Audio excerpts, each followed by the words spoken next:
여러분 안녕하세요. 아침밥 왔습니다. 크리스마스 잘 보내셨죠? 올해는 저한테는 굉장히 특별한 크리스마스인 것 같아요. 그리고 또 특별히 하나님께서 이 시즌에 이사야서를 통해서 고난받는 종, 예수님에 대해서 계속 묵상하게 하잖아요. 그러면서 종의 사역에 대해서 많이 생각하게 되는 것 같아요. 하나님께서 생각하시는 그 사역, 하나님께서 꿈꾸시는 그 종의 사역, 그것이 정말 나의 사역이 되기를 소망하면서 저한테 많이 도전도 됐고 또 결단을 하는 시간이 됐던 것 같아요. 이 성경을 저는 그냥 순서대로 한 것뿐인데 하나님께서 정말 때에 맞게끔 저한테 필요한 메시지를 주시는 걸 보면 너무 신기하고 저한테 너무 이렇게 포커싱 된 메시지 같은데 또 여러분들한테도 포커싱 된 메시지로 흘러가는 것이 너무너무 신기해요. 하나님의 능력을 이런 데서 또 보게 되는 것 같습니다. 53장은 종의 클라이막스예요. 정말 그 성공의 극치를 달리는 종의 모습을 볼 수 있는데요. 여러분 우리는 성공 이러면 일단 잘 나가고 멋지고 이런 거 생각하잖아요. 그러면 사람들이 생각하는 메시아 이렇게 생각을 한다면 적어도 뭔가 돈이 많다든지 권력이 있다든지 뭐 군사력이 대단하다든지 뭐 또 뭔가 이렇게 외모적으로도 딱 봤을 때 신뢰가 가는 아니면 뭔가 풍채가 있는 이런 모습을 우리는 생각을 하잖아요. 근데 하나님은 완전 반전으로 우리에게 종을 보내십니다. 그러니까 우리는 당황스러운 거죠. 그 종의 모습이 당황스러운 만큼 사실 우리의 삶도 당황스러운 거죠. 하나님은 이 종의 사역을 성공하신다고 보장을 하셨거든요. 진짜 성공하셨어요. 근데 문제는 우리가 생각하는 성공하고 하나님의 성공이 너무나 다른 데 있기 때문이죠. 그러니 우리의 삶이 고단할 수밖에 없는 거죠. 우리가 행복해질 수 있는 방법은 딱 하나예요. 하나님의 시각으로 세상을 바라보고 하나님의 성공이 나의 성공이 될 때 우리는 이 땅에서 가치 있고 행복한 삶을 살 수 있는 거예요. 하나님께서 우리에게 소개하시는 우리가 걸어가야 될 우리 롤 모델 종의 모습을 한번 들어가서 보도록 할게요. 1절 우리가 전한 것을 누가 믿었느냐 여호와의 팔이 누구에게 나타났느냐 그는 주 앞에서 자라기를 연한 순 같고 마른 땅에서 나온 뿌리 같아서 고운 모양도 없고 풍채도 없은즉 우리가 보기에 흠모할 만한 아름다운 것이 없도다. 네, 종의 모습이 드러나는데 그냥 연한 순인 거예요. 강한 가지가 아니라 연한 순 같고 마른 땅에서 나온 뿌리니까 뭐 아름답지 않죠. 막 뒤틀리고 그러는 어떤 뿌리같이 정말 고운 모양도 없고 풍채도 없고 우리가 기대할 만한 어떤 멋진 흑기사 이런 느낌이 아닌 거죠. 우리가 흠모할 만한 아름다운 하나를 찾아볼 수 없는 그런 모습으로 이 세상에 모셨습니다. 사무엘이 다윗의 집에 갔을 때 첫째 아들이 너무 잘생기고 정말 왕하기에 딱 적합한 사람이었잖아요. 근데 하나님은 아니라고 그러셨잖아요. 그러면서 뭐라고 그러세요? 너희는 외모를 보나 나는 중심을 본다고 그러셨죠. 하나님이 생각하는 아름다움하고 우리가 생각하는 아름다움은 이렇게 갭이 너무 큰 건 거죠. 자, 3절 볼게요. 그는 멸시를 받아 사람들에게 버림을 받았으며 강고를 많이 겪었으며 질고를 아는 자라 마치 사람들이 그에게서 얼굴을 가리는 것 같이 멸시를 당하였고 우리도 그를 기이 여기지 아니하였도다.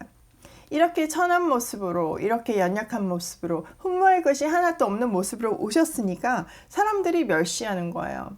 참 우리는 재성이 있어서 연약한 사람을 도와줘야 되는데 눌러버리는 습성이 있잖아요. 그러니까 멸시를 하는 거예요. 버림받고 강고를 겪고 그를 귀하게 여기지 않았습니다. 이렇게 사람들이 그를 멸시했어요. 그는 세상을 구원하기 위해 이 땅에 오셨는데 사람들을 멸시하고 오히려 짓밟고 함부로 대했습니다. 귀히 여기지 않았습니다. 그는 나사렛이라는 아주 조그만 동네에 옥수의 아들로 자랐습니다. 30세의 공생애를 시작하기 전에 그냥 평범하게 그렇게 작은 조그만 시골에서 그렇게 살았어요.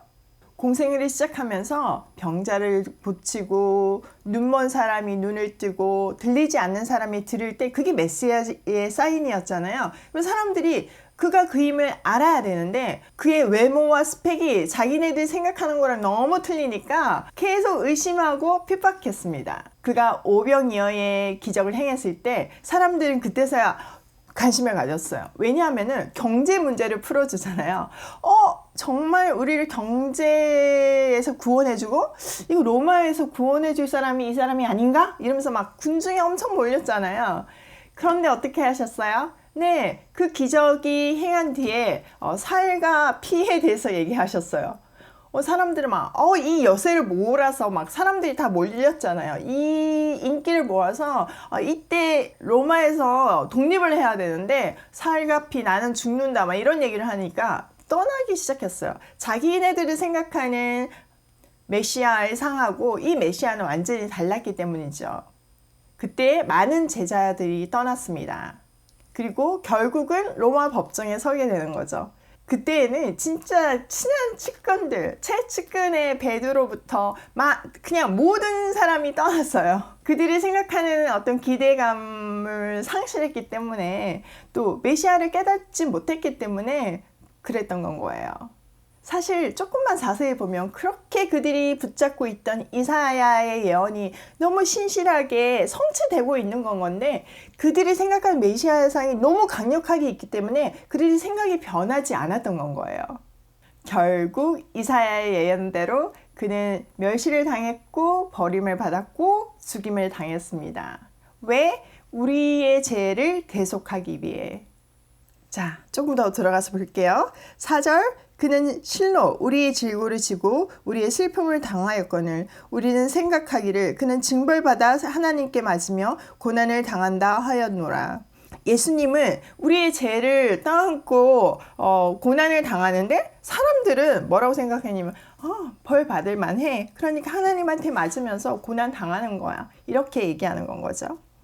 5절 그의 찔림은 우리의 허물 때문이요 그가 상함은 우리의 죄악 때문이라. 그가 징계를 받음으로 우리는 평화를 누리고 그가 채찍을 맞음으로 우리는 나음을 받았더라.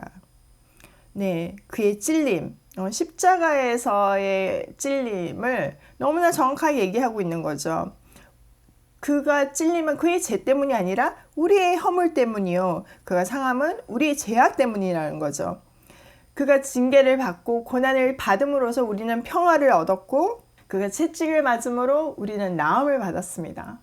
참 이 신비한 원리예요. 그쵸? 자, 6절 우리는 다 양 같아서 그릇 행하여 각기 제 길로 갔거늘 여호와께서는 우리 모두의 죄악을 그에게 담당시키셨도다. 여러분 양은 굉장히 근시안이고 겁이 많은 동물이잖아요. 눈앞에 있는 게 혼란이니까 막 도망을 가는데 눈이 근시니까 막 혼란스럽게 막 제가 길로 가게 된 이런 모습을 보여주는 건 거죠. 근데 하나님께서는 그 모든 우리의 죄악을 그에게 담당하게 하셨다는 겁니다. 비록 우리가 잘 몰라서 그를 찔렀을 때에도 하나님은 그렇게 하셨다는 겁니다. 자, 7절 그가 곤욕을 당하여 괴로울 때에도 그의 입이 열리지 아니하였으며 마치 도수장으로 끌려가는 어린 양과 털 깎는 자 앞에 잔잔한 양같이 그의 입을 열지 아니하였도다. 그는 끝까지 순종했습니다. 얼마나 할 말이 많았을까요? 근데 끝까지 순종함으로 하나님의 말씀을 신실하게 성취하셨고 하나님의 꿈을 이루셨습니다.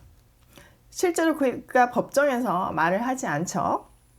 8절 그는 곤욕과 신문을 당하고 끌려갔으나 그 세대 중에 누가 생각하기를 그가 살아있는 자의 땅에서 끊어짐은 마땅히 형벌받을 내 백성의 허물 때문이라 하였으리요. 네, 곤욕과 신문을 당하고 끌려갔는데 어떻게 그걸 보는 사람이 저건 우리 때문이라고 생각할 수 있었겠냐는 거죠.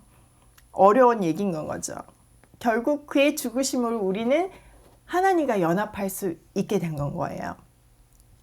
9절 그는 강포를 행하지 아니하였고 그의 입에 거짓이 없었으나 그의 무덤이 악인들과 함께 있었으며 그가 죽은 후에 부자와 함께 있었도다. 완전 소름이죠.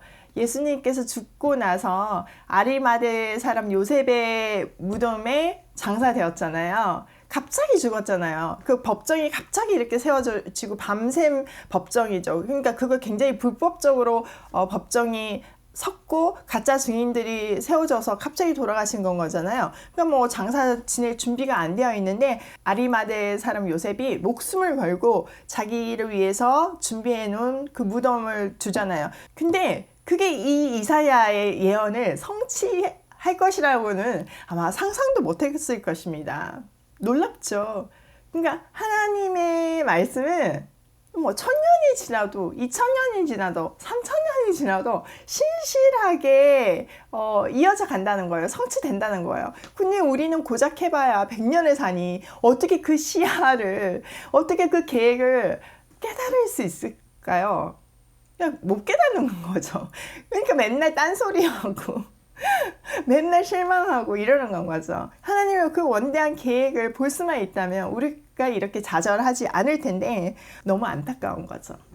그래서 우리는 끊임없이 하나님께 시선을 고정시키고 그의 눈높이로 그의 시각으로 세상을 보는 훈련을 해야 됩니다. 그래야만 행복할 수 있어요. 자, 10절 여호와께서 그에게 상함을 받게 하시기를 원하사 질고를 당하게 하셨은즉 그의 영혼을 속건제물로 드리기에 이르면 그가 실을 보게 되며 그의 날은 길 것이요 또 그의 손으로 여호와께서 기뻐하시는 뜻을 성취하리로다. 네, 그 예수님은 속건제물로 드려졌고 그걸로 인해서 열매가 맺어지는 거죠. 한 알의 밀알이 썩었을 때 싹이 트고 열매가 되고 그 무성한 나무가 되어서 정말 새가 깃들이고 계속 번성하잖아요. 그런 것 같이 하나님께서 그 한 알의 밀알을 통해서 정말 영원토록 하나님이 기뻐하시는 뜻을 성취하신다는 거죠. 11절 그가 자기 영혼에 수고한 것을 보고 만족하게 여길 것이라. 나의 의로운 종이 자기 지식으로 많은 사람을 의롭게 하며 또 그들의 죄악을 친히 담당하리로다. 네, 그의 지식, 하나님을 아는 참 지식인 건 거죠. 그것을 비로소 가르쳐주는 거예요. 십자가의 죽음을 통해서 가르쳐주는 거예요. 그리고 우리 모든 죄악을 친히 담당하셨어요. 만약 예수님께서 난 진짜 십자가는 아닌 것 같아. 이게 아무리 하나님 뜻이라도 십자가에서 죽을 수는 없어. 하고 안 죽으셨다면 우리는 하나님을 아는 참 지식을 알 수가 없는 건 거잖아요. 우리는 선악과를 따먹음으로 해서 하나님한테서 끊어졌는데 다시 하나님한테 붙을 수 있는 길이 없었을 거예요. 그런데 예수님께서 그 길을 여시고 그 참 지식을 세상에 알려주셨다는 거죠. 12절 그러므로 내가 그에게 존귀한 자와 함께 몫을 받게 하며 강한 자와 함께 탈취할 것을 나누게 하리니 이는 그가 자기 영혼을 버려 사망에 이르게 하며 범죄자 중 하나로 헤아림을 받았음이니라. 그러나 그가 많은 사람의 죄를 담당하여 범죄자를 위하여 기도하였느니라. 그의 죽음으로 인해서 우리가 살림을 받았다는 거예요. 그가 대속제물로 이 땅에 오셨다는 것을 아주 명백하게 말하고 있고 또 그의 중요한 사역 중에 하나가 우리를 위해서 기도하신다는 거예요. 그는 십자가에서 죽으시고 부활하셔서 승천하시고 보좌 우편에 앉아 계셔서 지금 우리를 위해서 중보하고 계신다는 겁니다. 그는 이렇게 성공한 종의 인생을 살았습니다.